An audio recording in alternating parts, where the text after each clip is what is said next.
अमृत महोत्सव में अगर हम ये बात कहें तो गलत नहीं होगा, किसी भी देश को अखंड बने रहने के लिए, किसी भी संस्कृति को जिंदा रहने के लिए दो चीजें महत्वपूर्ण है, बहुत महत्वपूर्ण है। और ये दोनों ही चीजें हमारे लिए महत्वपूर्ण है। एक है शास्त्र और एक है शस्त्र। ध्यान देंगे, मैं सभी सनातनियों से कह रहा हूं इस बात। शास्त्र और शस्त्र दोनों ही मोस्ट इंपॉर्टेंट है। रीजन, कारण सुनिए। अगर आपने शास्त्र को छोड़ा तो आपकी संस्कृति का रूप छूट जाएगा, भेष छूट जाएगा।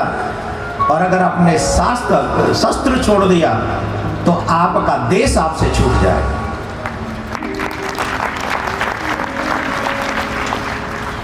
आपकी संस्कृति जिंदा रहे, इसके लिए बहुत जरूरी है आप शास्त्रों का अध्ययन करिए। आपका देश अखंड बना रहे, बहुत जरूरी है अपने घर में एक शस्त्र रखिए और शस्त्र में निपुण होइए। उसका मिसयूज मत कीजिए, सदुपयोग कीजिए, जरूरत पड़ने पर उसका प्रयोग कीजिए। मैं कितने उदाहरण दे सकता हूं आपको ऐसे। भगवान श्री राम को भी लड़ना पड़ा, भगवान श्याम सुंदर को लड़ना पड़ा। उन्होंने शास्त्र और शस्त्र दोनों से प्रेम किया। गुरु गृह पढ़न गए रघुराई, अल्पकाल विद्या सब, दोनों में सब पाई। मीन्स शास्त्र की और शस्त्र की, दोनों की विद्या में निपुण हुए। आज आपके और हमारे बच्चे न तो शास्त्र में निपुण हैं और ना ही शस्त्र में निपुण हैं। बच्चों की छोड़िए, हम अपनी बात करें, छोड़िए बच्चों को। या कौन ऐसा व्यक्ति है जो कहेगा मैं शास्त्रों के अनुसार अपना जीवन जीता हूं? शस्त्र की बात बाद में कर लेंगे। कौन सा ऐसा मनुष्य जो ये कहेगा कि मैं शास्त्रों के अनुसार जीवन जीता हूं? हमारी संस्कृति का पतन नहीं है क्या? आज से 50 साल पहले अगर हम कथा सुन रहे होते तो ईमानदारी से बताओ, कथा श्रोता कुर्ता पजामा पहन के, कुर्ता धोती पहन के ज्यादा बैठे होते कि पैंट शर्ट? जवाब दो, ईमानदारी से बोलना है। शास्त्र छोड़ दिए हमने, उसका दुष्परिणाम ही तो है कि अब जींस वींस पहन के भी हम बैठते कथा में, चाहे बैठना ना पड़े फिर भी कई लोग पैंट खोल के बैठते, क्योंकि पेट में अड़ता है तो वो ऊपर वाला वो खोल खाल के फिर बैठते ढंग से। 3 घंटे बैठना, ऐसे कैसे बैठे? धोती पहन के बैठो, हम धोती पहन के बैठे, हमें कोई तकलीफ ही नहीं। धोती की जगह पेंट कहां से आ गई? क्योंकि शास्त्र छोड़ दिए। जबकि शास्त्रों में कहा गया है जब भी पूजा हो तो लांग लगा के पुरुष को पूजा करनी चाहिए और सर ढक के माता बहनों को पूजा करनी चाहिए। ये शास्त्र आज्ञा है।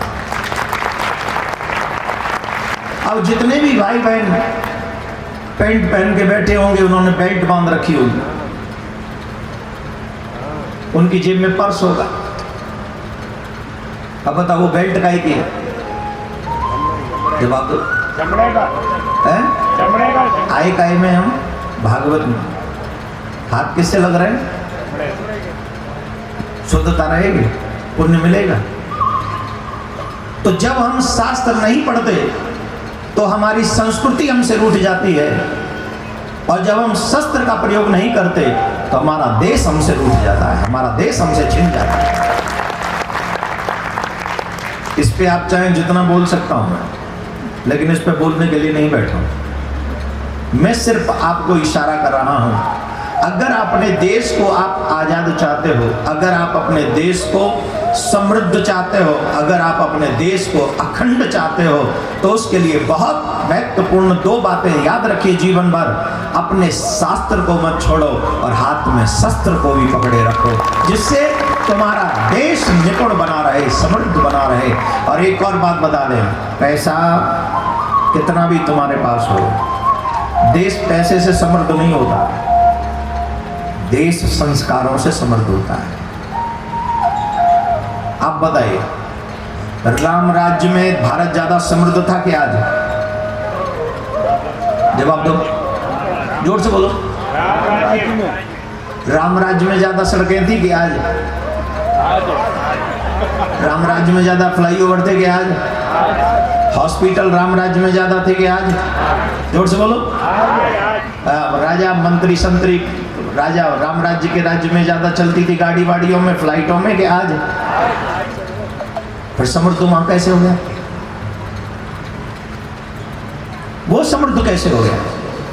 सड़क ज्यादा, हॉस्पिटल ज्यादा, स्कूल ज्यादा, बिल्डिंगें ज्यादा, मॉल्स ज्यादा, फ्लाईओवर्स ज्यादा, राजाओं के पास सुविधाएं ज्यादा, जल्दी पहुंचने की सुविधा, हालांकि उस समय ज्यादा जल्दी पहुंच सकते थे, आज नहीं। फिर आज भारत समृद्ध उस समय से ज्यादा क्यों नहीं है? क्योंकि आज हम शास्त्रों का अध्ययन नहीं करते, हम लोग संस्कार विहीन हो चुके हैं, इसलिए हम आज पीछे हैं और वो हमसे आगे बढ़े। राम जी के राज्य में संस्कारों की समृद्धि थी, शास्त्रों की समृद्धि थी। राधे राधे बोलना पड़ेगा। तो आप दोनों का ध्यान रखें, अपने बच्चों को दोनों का स्वाध्याय कराएं। शस्त्र थोड़ा बाद में रख लेना, लेकिन शास्त्रों का अध्ययन अवश्य कराएं, जिससे आपके बच्चे अपनी संस्कृति को न भूलें। आज हर घर में माँ बाप दुखी हैं। अगर 10,000 घर लोग हैं तो 9,950 कम से कम दुखी हैं घर में। 50 कोई संस्कारवान होंगे। उन्हें सुखी करने के लिए शास्त्रों की आवश्यकता पड़ेगी, बिल्डिंगों की नहीं। हॉस्पिटल में सुखी नहीं होंगे, सड़कों पर चल चल के सुखी नहीं होंगे। वो तो गुरु गृह पढ़न गए रघुराई, अल्पकाल विद्या सब पाई। जब गुरुकुलम विद्यालय में जाकर शास्त्रों का अध्ययन भी कर लेंगे तो व्यक्ति मनुष्य चरित्रवान होगा, और चरित्रवान मनुष्य ही अपने माँ बाप को सुखी कर सकता है, अपने समाज को सुखी कर सकता है, अपने देश को भी सुखी कर सकता है, वो चरित्रवान होगा। इसलिए इन दोनों चीजों का विशेष ध्यान रखना ही चाहिए। बोलो राधे राधे।